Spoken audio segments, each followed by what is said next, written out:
बिस्मिल्लाहिर्रहमानिर्रहीम। Welcome back. 19वीं सदी के शुरू के अंदर दर्जनों के हिसाब से इंटेलिजेंस टेस्ट बने। अमेरिका में भी डेवलप हुए, यूरोप में भी डेवलप हुए, और उनका मतलब मकसद सिर्फ़ और सिर्फ ये था कि किस तरीके से हम एक गैर मुतअस्सिबाना तरीके से किसी बंदे की कॉग्निटिव एबिलिटीज़ को मालूम कर पाएँ और दो लोगों को आपस में कंपेयर कर सकें कि ये बंदा ज़्यादा होशियार या ज़्यादा अक्लमंद है और ये बंदा कम अक्लमंद है।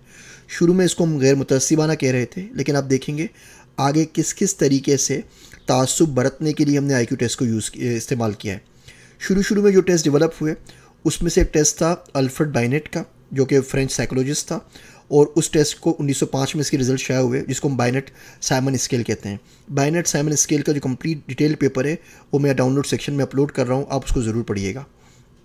ये टेस्ट बनाया और इस टेस्ट बनाने का मेन मकसद ये था कि जो बच्चे स्कूल जा रहे हैं उनका टेस्ट लेके मालूम किया जा सके। वो 3 से 12 साल की उम्र के बच्चे थे कि वो टेस्ट में कैसे परफॉर्म करेंगे, बस इससे ज़्यादा कुछ नहीं था।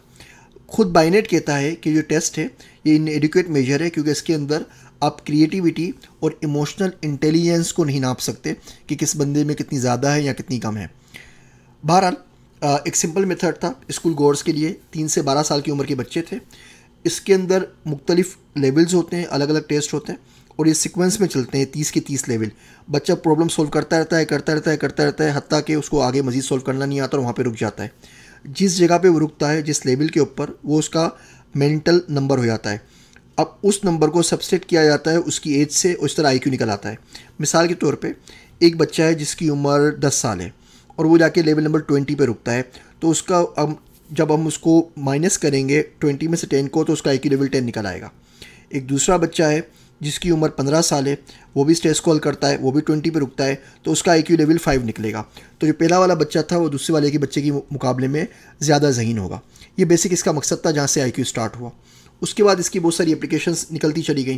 मिसाल के तौर पे इनिशियली तो ये सिर्फ इसलिए था कि हम प्रिडिक्ट कर सकें कि बच्चा आगे जाके क्लास के अंदर कैसे स्कोर करेगा, तो इसको इसमें एडमिशन देना चाहिए या नहीं देना चाहिए क्लास के अंदर, मज़ीद इसको कोई हेल्प चाहिए या इसको किसी दूसरी क्लास में असाइन किया जाए। लेकिन it was never intended to become a universal indicator of intelligence, जिस तरह हम आजकल इसको इस्तेमाल कर रहे हैं। बात के अंदर आप जाके देखें तो इसको इस्तेमाल किया गया लोगों को फोर्स स्टरलाइज करने के लिए। स्टरलाइज कहते हैं कि बंदा आगे रिप्रोड्यूस ना कर सके, जिसको उर्दू में हम नसबंदी कहते हैं। और ये वर्जीनिया, स्टेट ऑफ वर्जीनिया में अमेरिका में 1972 तक ये प्रैक्टिस चलती रही, जिसके अंदर लाखों लोगों को फोर्स स्टरलाइज किया गया कि जी आप लोग इम्बेसाइल हैं, आप लोग फीबल माइंडेड हैं या बेवकूफ़ हैं, और आप लोगों को हक नहीं पहुँचता कि आगे आके आपके ऑफस्प्रिंग हो। यूएस आर्मी ने तकरीबन 17 लाख लोगों को आईक्यू टेस्ट की मदद से वर्ल्ड वार 1 के अंदर ड्राफ्ट के लिए उसको चेक किया कि वो लोग अच्छे सोल्जर साबित होंगे या नहीं होंगे, उनका emotional temperament as a soldier और इंटेलेक्चुअल लेवल क्या होगा। यूएस एजुकेशन सिस्टम में आईक्यू टेस्ट या इससे मिलते जुलते इसके कोई और वर्जन के टेस्ट आज तक इस्तेमाल हो रहे हैं गिफ्टेड और टैलेंटेड चिल्ड्रन के लिए, कि अगर कोई बच्चा पढ़ाई में बहुत ज़्यादा अच्छा है तो हम उसको किसी स्पेशल या चार्टर स्कूल के अंदर असाइन करें। कोई बच्चा जिसमें बहुत ज़्यादा मेंटल डेफिशिएंसी है तो उसको हम ऑटिज़म वाले, एडीएचडी वाले या किसी ऐसे स्कूल के अंदर करें जहाँ पे बच्चों को स्पेशल ट्रीटमेंट दी जा सके। एक पूरी फील्ड है जो कि फ्रांसिस गाल्टन ने 1850 में इंट्रोड्यूस कराई, उसको कहते हैं eugenics. Eugenics is the study of how to arrange reproduction within a human population to increase the occurrence of heritable characteristics regarded as desirable। यानी आप कैसे वो ऑफस्प्रिंग बनाएंगे, कैसे वो बच्चे पैदा करेंगे जिसके अंदर आपकी मतलूबा या आपकी ख्वाहिशात के मुताबिक ट्रेड्स या कैरेक्टरिस्टिक्स मौजूद हों। अभी एआई के दौर पे बात करते हैं तो चाइना के अंदर ऑलरेडी डिज़ाइनर बेबीज़ का कंसेप्ट शुरू हो गया है। तो उसमें होता ये है कि आर्टिफिशियल इंटेलिजेंस की मदद से जेनेटिक प्रोग्रामिंग करके जो एम्ब्रियोज़ होते हैं, अभी बच्चा पैदा भी नहीं हुआ, स्पर्म्स के अंदर ही जाके मशीनों की मदद से उसमें चेंज कर देते हैं, तो बच्चा आपकी मर्ज़ी का पैदा होगा। आप चाहते हैं नीली आँखें हों, आप चाहते हैं 6 फीट का कद हो, आप चाहते हैं उसके बाल घुंघरियाले हों और भूरे कलर के हों, आप चाहते हैं उसकी स्किन फेयर हो। और जिस तरीके से हमारे पास आजकल डिज़ाइनर पर्स होते हैं, डिज़ाइनर शूज़ होते हैं, डिज़ाइनर 2 पीस सूट होते हैं, बहुत जल्द 10 से 20 साल के अंदर आप देखेंगे कि दुनिया के अंदर डिज़ाइनर बेबीज़ आ जाएंगे। जितना पैसा आपके पास ज़्यादा होगा उतनी ज़्यादा आप इसमें जेनेटिक मॉडिफिकेशन करवा सकेंगे और डिज़ाइनर बेबीज़ हमारे पास आ जाएंगे।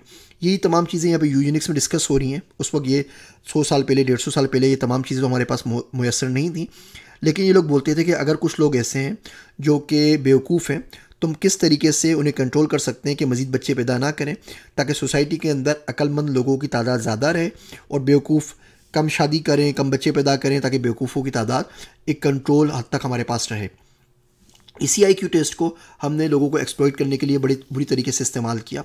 19वीं सदी के शुरू के अंदर यह IQ टेस्ट किया जाता था ताकि आइडेंटिफाई हो सके कि माशरे में इडियट कौन है, इम्बेसाइल कौन है, फीबल माइंडेड कौन है, और यहाँ तक कि अदालतें इसके ऊपर बाकायदा कोर्ट रूलिंग्स देता था ताकि अमेरिका के अंदर या नॉर्थ अमेरिका के अंदर जो गोरों की पॉपुलेशन है, वाइट अमेरिकन्स की, वो ज़्यादा बढ़ सके, और जो इमिग्रेंट की पॉपुलेशन है उसको सिस्टमेटिकली क्लींस किया जा सके कि वो कम से कम वो लोग पैदा होंगे, ऑफस्प्रिंग कम से कम हो। आप 1916 का ये पैराग्राफ पढ़ें लेविस टर्मेन का। ये साहब कहते हैं, हाई ग्रेड और border line deficiency is very very common among Spanish, Indian and Mexican families of the south west and also among negroes. अब नेग्रूस का वर्ड तो एन वर्ड तो आप आजकल इस्तेमाल ही नहीं कर सकते। Their dullness seems to be racial or at least inherent in the family stock from which they come. Children of this group should be segregated into separate classes. They cannot master abstractions, but they can often be made into efficient workers. From a unique point of view, they constitute a grave problem because of their unusually prolific breeding. बताएं, आज आप इस किस्म की कोई बात कर दें ब्लैक लाइव मैटर्स के दौर के अंदर तो लोग आपका सर फाड़ देंगे, लेकिन ये IQ का बहुत ज़्यादा रेसिस्ट पास्ट है और हम कुछ भी कर लें लेकिन इस चीज़ से फ़रार मुमकिन नहीं। US आर्मी का जैसे मैंने आपको बताया टेस्ट था, उसको कार्ल बिगम ने बड़े डिटेल में उसको डिस्कस किया। 1922 के अंदर ये किताब आई थी, a study of American intelligence. इसमें जो बिगम साहब हैं वो बोलते हैं कि increase immigration and racial integration were to blame, जिससे पूरा ओवरऑल अमेरिका का जो IQ लेवल है वो कम हो रहा है। और उन्होंने बोला कि ये इंटर रेशल मैरिजेस नहीं होनी चाहिए, इंटर रेशल मिक्सिंग नहीं होनी चाहिए, और इमिग्रेशन को हमें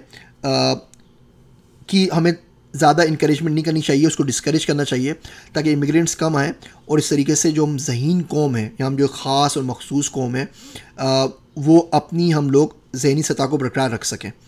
ये किताब अब बहुत से लोगों को आज बोलेंगे वो इस बात पे यकीन करने को तैयार नहीं होंगे, जैसे आप लोगों ने मुझसे सवालात भी पूछे कि ये चीज़ें मैंने अपनी तरफ से बना ली है। तो इसलिए इस किताब की जो ओरिजिनल कॉपी है, तकरीबन 125 साल पुरानी किताब है, ये मैं यहाँ पे डाउनलोड सेक्शन में अपलोड कर रहा हूँ। इस किताब को आप लोग ज़रूर पढ़िएगा।